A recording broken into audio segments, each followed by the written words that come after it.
Yo, what's up, guys? Saturday, September 29th. A lot of stuff on the plate today. We're going to talk about big tech, Facebook, Twitter purge, YouTube false flags, Reddit issues, lots of stuff going on there. We're going to talk about Q. We're going to talk about Kavanaugh. And is his accuser a CIA asset?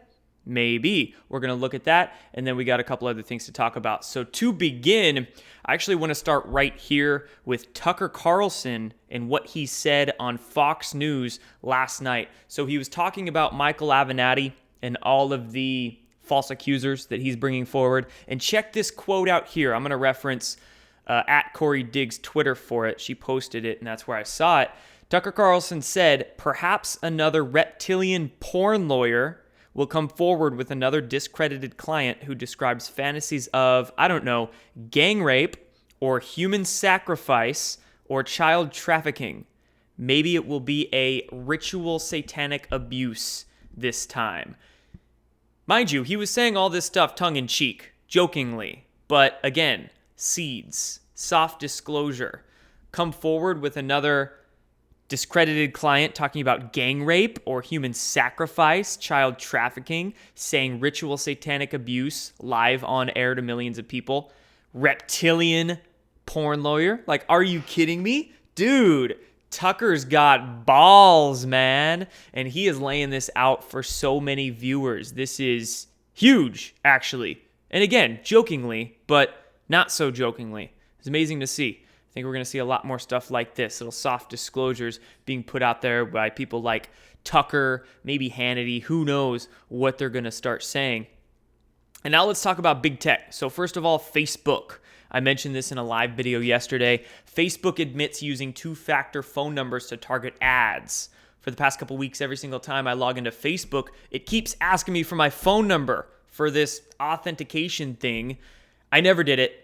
And then I saw this yesterday where Facebook was actually selling those phone numbers for advertisements to target you with ads. Surprise, surprise, as the subtitle says.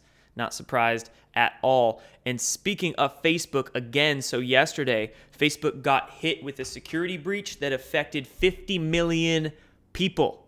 50 million people. And funny enough, I saw this article. Facebook is blocking users from posting some stories about this security breach. So this is why, if you notice, you've been trying to log into Facebook, whether it's an app or on your desktop. If you've been trying to log in for the past couple days, you keep having to log in. You keep having to log in, and it's making a lot of people curious. Well, this is why. Massive security breach. So if you were potentially affected, kept making you log back in and logging you out. And then Facebook, funny enough, is not letting people post about their own issues. Again, surprise, surprise. Facebook's going down, guys. More than happy to see that. I still use it. It's still useful for some things, but I'm more than happy to see it go down. Okay, now, Reddit time. So look at this. The 9/11 Truth subreddit has been quarantined because, quote, "it may contain a high degree of misinformation," end quote. Admins direct users to the 9/11 Commission website instead. So let's take a look at that 9/11 subreddit right here. This is what you get when you log into it. It says, "Are you sure you want to view this community? This community is quarantined because it may contain a high degree of misinformation." And it actually asks you, "Are you certain you want to continue?" Reddit issues, man. First they ban the Great Awakening subreddit, and now they're asking people if they really want to go into these, quote, conspiracy pages, right? Because this 9/11 Truth subreddit, I mean, I'm sure there's a lot of actual good information in there, not misinformation. They say misinformation and try to funnel people into what the 9/11 Truth Commission, like the narrative that they want to tell us. It's nonsense. That's why one reason I've never Reddited, never been on Reddit. I don't Reddit at all. And most of what I see on Reddit, I understand. There might be some truth on there, might be some helpful things to research, but it's very tame, and you can find much more hard-hitting truth elsewhere. Okay, so we went over Twitter. Actually, no, we didn't. We went over Facebook and Reddit. I missed Twitter. I want to talk about Twitter for a sec. So over the past day or two, there's been a massive Twitter purge. I'm going to go through a list of accounts that have been suspended. James Woods, he had like over 1 million followers. He got suspended. Brendan Dilley, he got locked out of his account. Thomas Wichter got straight suspended, can't even log in. All of his tweets are gone.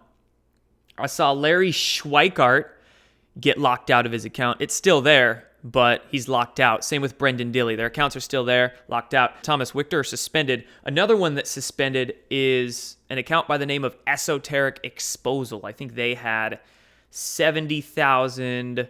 All of these accounts had more than 50,000 followers. James Wood had over 1 million. So these are all larger accounts that are exposing the deep state. So it's no coincidence that Twitter is purging them, censoring them right now. So be very careful on Twitter, guys, because they will dock you for any little reason they can. Granted, like Thomas Wichter, his account got suspended because he did post something that was pretty violent. He was kind of asking for it, not going to lie. But this just goes to show you, be very careful.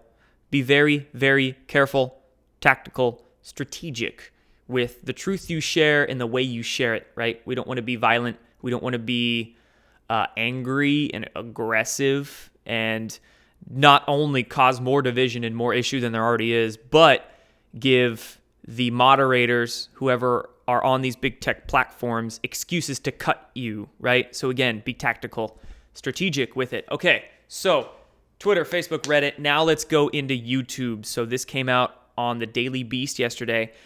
And of course, it came out when the whole national attention was directed on Kavanaugh. Everybody paying attention to that. So that caused a very easy situation for the deep state to put out a couple of news articles under the radar. And this one was one of them on the Daily Beast. It said, QAnon fan arrested for threatening massacre at YouTube headquarters. A guy by the name of William Douglas claimed that he was being censored. So like another paranoid vlogger, he allegedly warned the company to stop or else. So they go into this long article trying to discredit a bunch of conspiracy theories, throwing in some psyops in there just to marginalize the issues. Flat eartherism, of course, along with QAnon and Pizzagate, just to confuse, just to muddy the waters. And they talk about this guy, William Douglas, 35-year-old, out of Oregon, who had a YouTube channel. This is his YouTube, mind you. He's got a lot of videos on there.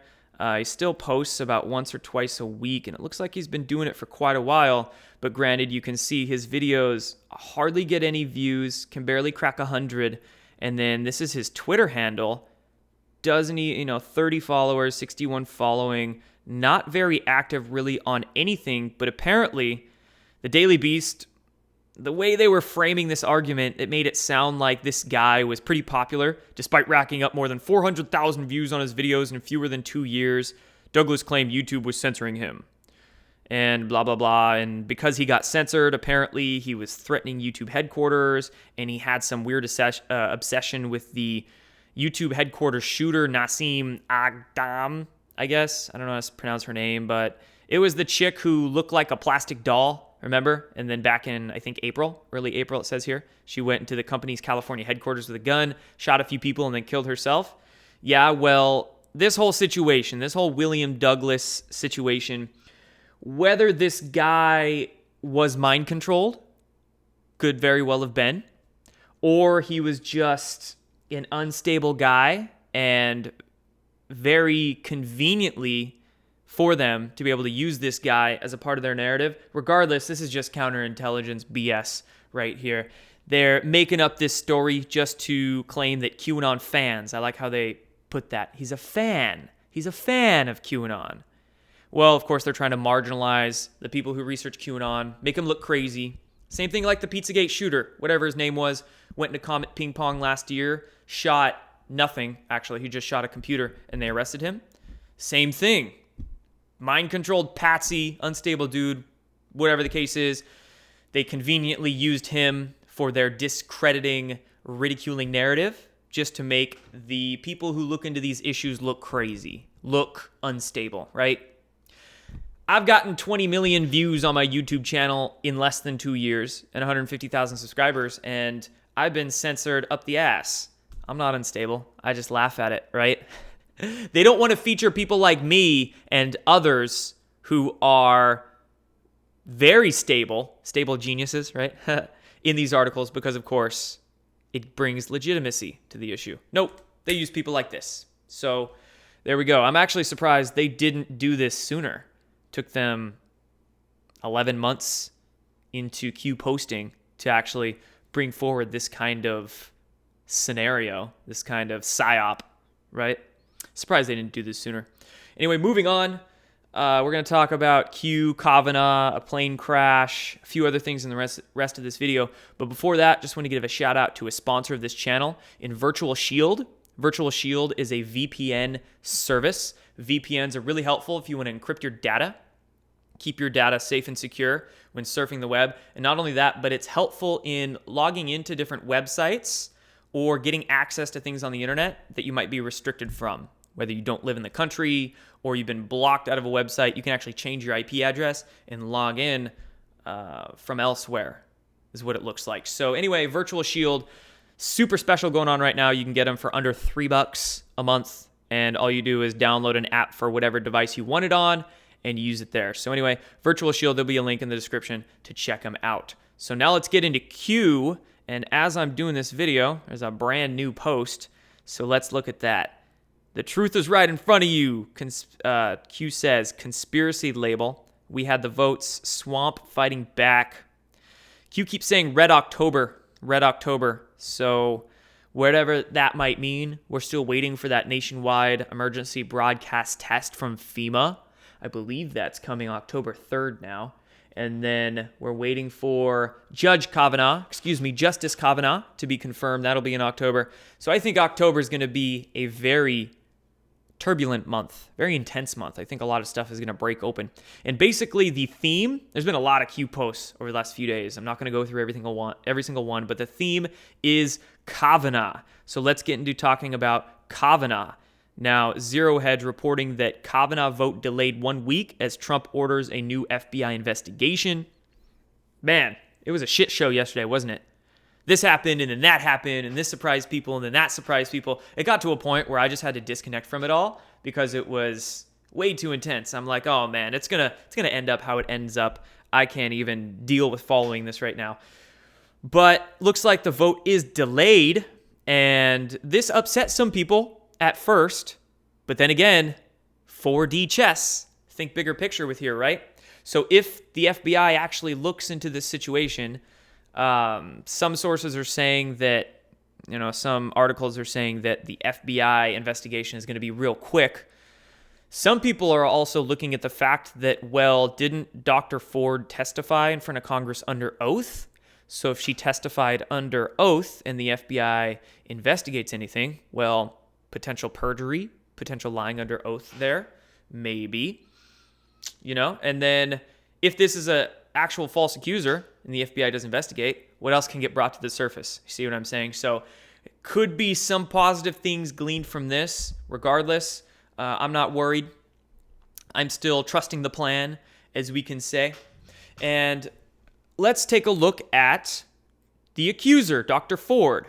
So on michaelsavage.com, Michael Savage's website, he released this little write-up here that was making some connections as to Dr. Ford, the accuser of Kavanaugh, actually working at Stanford, heading the CIA undergraduate internship program.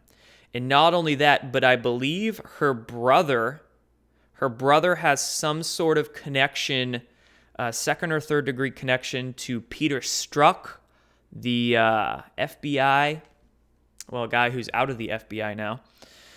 And a lot of other odd connections as well here. Christine Blasey's brother, Ralph, used to work for the law firm that created Fusion GPS. These are swamp folk, guys. Swamp folk. Like all these accusers, all these people, they're in societies, secret societies. They're in groups that are connected to other groups. And I mean, it's just, surprise, surprise, again, like clockwork with this all.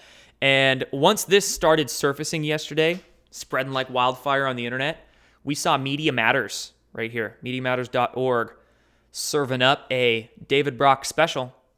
Right-wing conspiracy theorists now claim Christine Blasey Ford is deeply tied to the CIA. And here they are trying to write an ass-covering piece, talking about it all, trying to discredit it. And if Media Matters tries to discredit anything, in my mind, that brings a lot of legitimacy to it, right? I'm going to look at it a little closer if Media Matters is trying to discredit anything. So I would imagine that Dr. Ford probably is deeply tied to the CIA just by reading this. Okay, last few things I want to share with you guys. Jet crash in South Carolina yesterday. So it was a F-35, which is supposed to be cutting edge, supposed to be a brand new Lockheed aircraft, America's costliest stealth fighter, as Zero Hedge reports. Well, one crashed yesterday in South Carolina, and I want to connect some dots here. So South Carolina is Lindsey Graham, Senator Lindsey Graham's home state. What happened to the Kavanaugh hearings the other day? Lindsey Graham went off, unleashed, unchained, was saying, you deep state assholes are trying to stop the confirmation of this guy and ruin his life, right? It's as if since John McCain died or was executed or whatever happened with him, now that John McCain's gone, Lindsey Graham is, maybe his strings are cut. Who knows? But Lindsey Graham is going off and actually gaining a lot of people's respect, getting newfound respect from people for what he's doing, because it looks like he's becoming a lot more patriotic, a lot more for us than against us. Well, since Lindsey Graham's doing all that, is it a coincidence that a jet craft crashed in his home state of South Carolina? Was this some sort of message, is what I'm asking. We've had many, many, many military jet craft crash this year, an untold amount. And we've had hints by Q, people connecting the dots, that lets us believe that many of these military jets are hacked and taken down as a message, because this is war. This is a shadow civil war going on behind the scenes. I'm thinking that this jet crash in South Carolina was a message sent, was another instance of the deep state taking down a military craft to send a message to that military, and here a message to Lindsey Graham as well. And then also, speaking of Lindsey Graham, so Republican senators doxxed by someone in the House shortly after questioning Kavanaugh. One of the people that was doxxed, so doxing means that you're putting the private personal information of somebody out there for the public. That's what doxed means. Hacker speak. And the people that were doxed, the personal info of none other than Lindsey Graham, as well as Mike Lee and Orrin Hatch. So Lindsey Graham was one of those people that had, I believe, his phone number and maybe his address, a couple other pieces of personal info put out there on the internet. And someone in the House did it. Now, I found a tweet right here that was speculating, and it was by this guy, David Boy. Oh my God, you guys are going to get all over me for pronouncing his last name. We're just going to call him David. He said that I'm hearing these IPs are traceable to a staffer in Maxine Waters' office. Maxine Waters, one of the deepest deep staters there is, right? If this is true and Maxine Waters staffers doxed several GOP senators yesterday on Wikipedia, there should be hell to pay. So what happened is that their personal info was published on Wikipedia. Somebody went in and edited their Wikipedia pages with their phone numbers, addresses, etc. So does it surprise you that it came from Maxine Waters' office? Not at all. These, I don't want to call them Democrats. I've seen a lot of people get caught up with that left-right paradigm past few days. Let's rise above that. These deep staters, these swamp folk, they're doing everything they can, in my eyes, to prevent Kavanaugh from getting confirmed, because that literally fast-tracks the military tribunals. That fast-tracks their end. So that's why we're seeing them delay as much as possible. That's why so many new accusers are getting brought out. That's why all these accusers have connections to three-letter agencies or the CIA or whatever the heck. And that's why Lindsey Graham's getting docked. That's why this craft is going down in South Carolina, at least in my opinion. So much stuff going on, guys. This is truly not a game. Not a game at all. That's pretty much all I wanted to share with you guys today. We went over all the tech stuff, Facebook, Twitter, YouTube, Q, Kavanaugh, all sorts of things. So anyway, video number 1 today. There'll probably be another. There's a few other things that I want to talk to you guys about. So that'll be out today or tomorrow. Be talking to you guys very soon. Done.